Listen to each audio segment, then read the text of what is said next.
sempre falo pra ela que eu nunca me acostumo com a presença dela, porque... Você viu o barulho que o pessoal fez Sim. quando ela aparece, quando você fala dela? Sim, e eu sempre penso que o Michael cresceu numa família musical e quando ele resolveu sair em carreira solo, ele montou a família dele, digamos assim, pessoas que ele confiava. E eu acredito que o Michael era um cara que defendia muito a obra dele. Então eu acredito que as pessoas que o Michael escolheu são pessoas realmente escolhidas a dedo, são pessoas raras. E a vida inteira eu vi a Jennifer tocando com ele.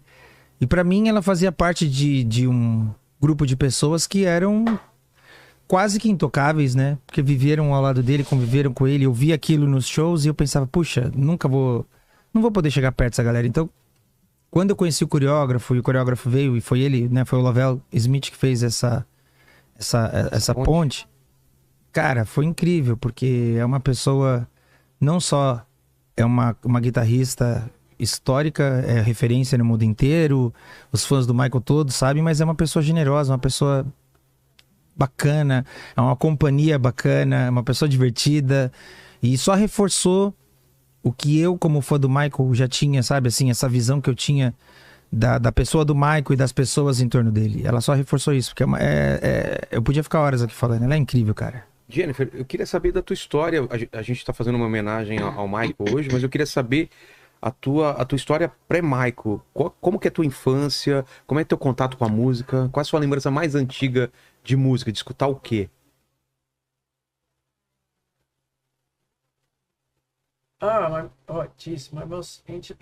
A minha memória mais antiga é talvez o dia em que eu nasci. O meu pai sempre tocava alguma música, principalmente jazz. Ele era um médico e tinha a sua clínica era em casa. Então, cada vez que ele não estava lá trabalhando com algum paciente, ele tinha o jazz tocando lá no fundo. Minha irmã foi a primeira que comprou uma guitarra e isso me deixou muito puta da vida. Porque eu queria também a Beatlemania estava acontecendo na época, anos 60, então no próximo Natal, os meus pais me compraram uma guitarra elétrica, o que era muito raro na época. E poucas crianças tinham. E eu comecei imediatamente com as aulas e aos 9 anos o Michael já me contratou.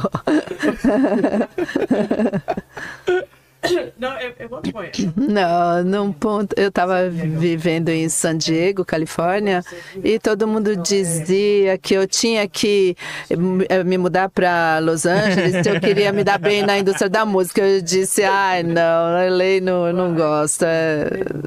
Mas aí, no final das contas, eu acabei me mudando e eu fui em 84, em 87, eu fiquei sabendo dos ensaios, né, dos testes, né, para o Michael. Eu sei que tinha 100 pessoas, né, fazendo esse teste. Eu nunca contei para ninguém. Eu fui lá e fiz o teste e 2, 3 dias depois me ligaram, falaram o Michael está interessado. E aí falaram, se você está disposta a ficar 1 ano e meio fora. Eu falei, pode me levar para qualquer lugar, a qualquer momento.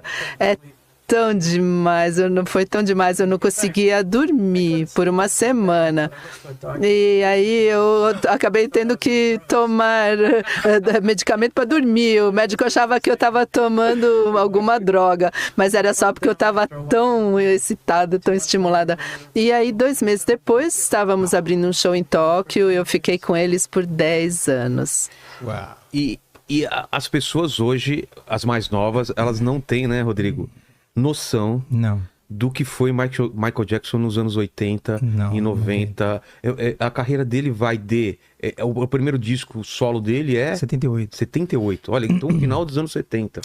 Tem um gráfico incrível que é baseado em dados oficiais. Eu esqueci agora a sigla aqui. São os discos vendidos? Os certificados de discos mais vendidos. E o Michael, ele é um artista que ele surge no final dos anos 70, acho que 79 ele entra nessa lista, e ele fica entre os 3 primeiros da lista dos mais vendidos até 96. Então, quando ele surge nessa lista, Não sai mais. Ele surge com artistas tipo Eagles, Queen, Beatles, Elvis Presley. Aí tem uma mudança, né? Porque a indústria passa por uma mudança, surge novas bandas, Aerosmith e novas bandas. Aí surge Whitney Houston. Aí tem o surgimento, né? Aí os contemporâneos do Michael, Prince, Madonna, Cyndi Lauper. Depois vem MC Hammer. Verdade. Toda aquela galera, Mariah Carey. Quando o Michael começa a sair dessa lista do top 3, já é o surgimento de Boyz II Men, Backstreet Boys. Então o Michael é um artista que por 17 ou 18 anos, não me lembro agora, ele esteve no top 3 dos artistas que mais venderam no mundo. E isso é um feito que nenhum outro artista tem. É. Então a galera de hoje não faz ideia. Quando você foi fazer o teste, como que é um teste? Como que é essa audition? Já era com a música dele? Você tinha que tocar o quê? Sabe, a pessoa que me ligou, eu perguntei o que eu precisava saber quando eu aparecesse. Eu não lembro muito bem o que ele respondeu. Ele falou, uns 3 ou 4 dos hits principais. Aí eu cancelei tudo, aí eu comprei meu primeiro CD player, que era a novidade da época. Aí eu pensei, eu quero ouvir tudo. Isso foi há muitos anos, né? E então eu trabalhei por uns 2, 3 dias repassando e repassando as músicas, e quando eu apareci não havia banda, era só eu e um cara com uma câmera de vídeo. Então eu fiquei meio chocada. Mas na época Van Halen, né, foi super popular. Eu estava em 5 bandas, e como Van Halen sempre fazia uma peça solo, todas as bandas em Los Angeles faziam isso também. Então eu estava acostumada a fazer isso. E aí, então eu pensei, bom, vou trocar alguma coisa bem assim, e eu tocava o groove, as partes assim, essas partes, né, do show. E eu então improvisei algo, toquei um funk, depois eu fiz um pouco de improvisação, de solo. E aí na verdade eu fiz o John Coltrane, chamado Giant Steps, e aí eu fiz com o stepping de 2 mãos, e eu fiz o solo, então, e aí eu terminei com Beat It, e eu fiz isso com uma banda cover por vários anos, e eu achei que ele poderia achar isso útil. Então... E eu estava ensinando no Instituto de Música, e a cada dia que eu voltava, isso foi bem antes do celular, você tinha que chegar em casa, ligar a secretária eletrônica para ouvir as mensagens, e eu chegava em casa e não havia mensagem, eu falei, ele já contratou outra pessoa. E aí, no 3º dia, eu acho que eu recebi uma mensagem, ele está interessado, vem tocar com a banda e vamos ver como vai caminhar, né? E aí nunca me falaram que eu estava contratada, mas também nunca me despediram. Então... Nossa, que desespero! Tipo, vem aqui e vamos ver o que vai ser. Imagina, 3º dia tocando. Eu acho que eu tô dentro, né? E como foi esse convívio com o Michael? Qual é a primeira vez que você viu ele? Como foi a conversa? Sabe, a primeira vez a banda tocou por um mês inteiro então os dançarinos estavam numa sala e quem tocava na outra. Então, e ele iria chegar no dia que a gente iria de um estúdio menor para um palco grande. E que se ele gostasse da música, ele dançaria. Foi o que nós ouvimos. E eu nunca esqueço dele entrar com o manager dele, né, o Frank DeLeo, os dois, e ele começou a dançar imediatamente. E aí o pessoal da banda, que não tinha conhecido ainda, foram apresentadas ele uma a uma. E eu lembro de estar a 2 passos dele e pensei, nossa, esse homem é absolutamente maravilhoso. Ele é radiante, pele, dentes perfeitos. Eu pensei, meu Deus. Quantos anos você tinha, né, nesse dia? Eu tinha 29.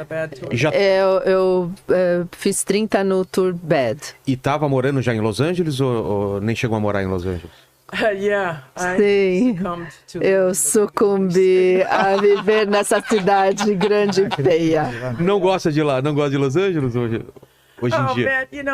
Sabe, eu acho que no primeiro ano em que eu estive lá, meu carro quebrou.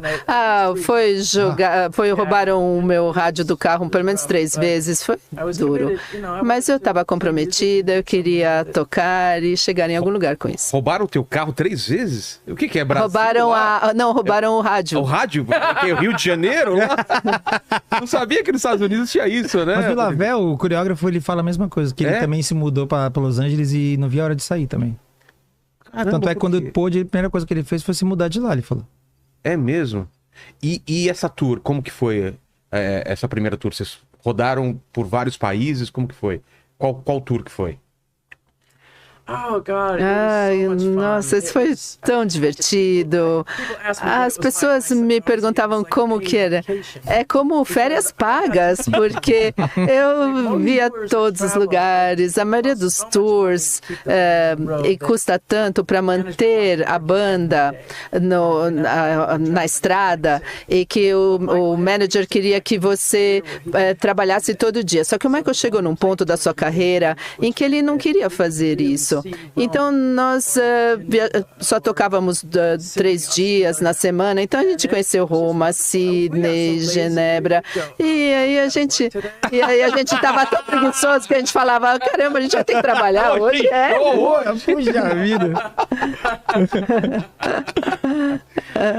E foi uma turnê longa. Acho que foi a turnê mais longa dele, porque começou em setembro de 87 e acabou, acho que início de 89. Qual foi essa turnê? A Bad, a primeira turnê. Foi a Bad? E o disco Bad, teve uma pausa, né? O Bad, ele sai quanto tempo depois do anterior? Primeiro, o Thriller foi final de 81 e aí o Bad saiu em 87. Então, você sabe por que teve essa pausa, esse espaço grande? Ele falou em algum momento? Porque tinha uma expectativa muito grande, né? Pelo segundo disco. Sim. Eu acho que até por conta disso, pouco, essa expectativa. E o Michael, entre o álbum Thriller e o álbum Bad, ele trabalhou... Teve o projeto We Are The World, teve uma turnê... A última turnê com os irmãos foi feita depois do álbum Thriller. Então teve uma turnê, Victory Tour. Depois ele fez um filme pra Disney, Captain EO. É um filme 3D que ficou em cartaz muitos anos. Ele teve algumas colaborações que ele fez também com outros artistas, Diana Ross, me esqueci o nome agora, tem uma canção chamada Somebody's Watching Me também. Enfim, ele fez uma série de trabalhos até retomar o projeto solo, que, segundo o próprio Michael no livro dele autobiográfico, Moonwalk, foi um projeto onde ele entendeu que seria solo de fato. Porque o álbum Off the Wall era um álbum solo, mas ele ainda estava atrelado aos irmãos. O Victory, a turnê Victory foi lançada depois do álbum Thriller. Então, o Michael tinha várias ideias para usar no show, mas ainda estava atrelado aos irmãos. E o Bad... Então o Bad não é o segundo disco. Não, então, é o terceiro. O primeiro disco é Off the Wall, que tem a música do video show. Do video show, depois ele lança Thriller. Que é o que consolida a carreira. Até hoje é o mais vendido. E aí lança o álbum Bad. E aí o Bad é um projeto que, segundo o Michael, desde o início, já nasce com essa consciência de ser um solo. Porque ele acredita que ele teve participação desde o início e nos outros foi uma coisa mais colaborativa, é isso? Não, ele participava sempre desde o início, assim. Todos os álbuns. Então, do Bad? Porque, segundo o próprio Michael também no livro dele, a mãe dele queria muito que ele ainda continuasse com os irmãos. Então, segundo o Michael, palavras do próprio Michael no livro dele, ele garantiu que os irmãos tivessem um deal, um contrato com uma gravadora. Ele conseguiu um contrato para a gravadora, para os irmãos. Eles lançaram um álbum chamado Jackson Street. E o Michael seguiu carreira solo de fato. Tanto que essa turnê que a Jennifer fala, todo esse preparo, foi a primeira vez que um artista fez isso no mundo, que ele lançou a turnê junto com o álbum. Por que? Não era assim? Não, normalmente os caras lançavam um álbum e aí esse álbum tinha todo um trabalho de rádio, de videoclipes e tal.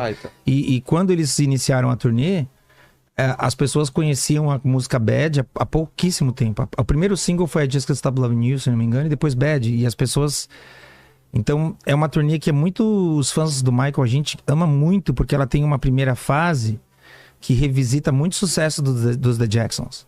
E aí eles retornam a Los Angeles e quando eles saem para a segunda fase, já é uma segunda fase que tem Smooth Criminal e as coreografias todas do Michael, visualmente é diferente. Então, é uma turnê muito rica para quem é fã do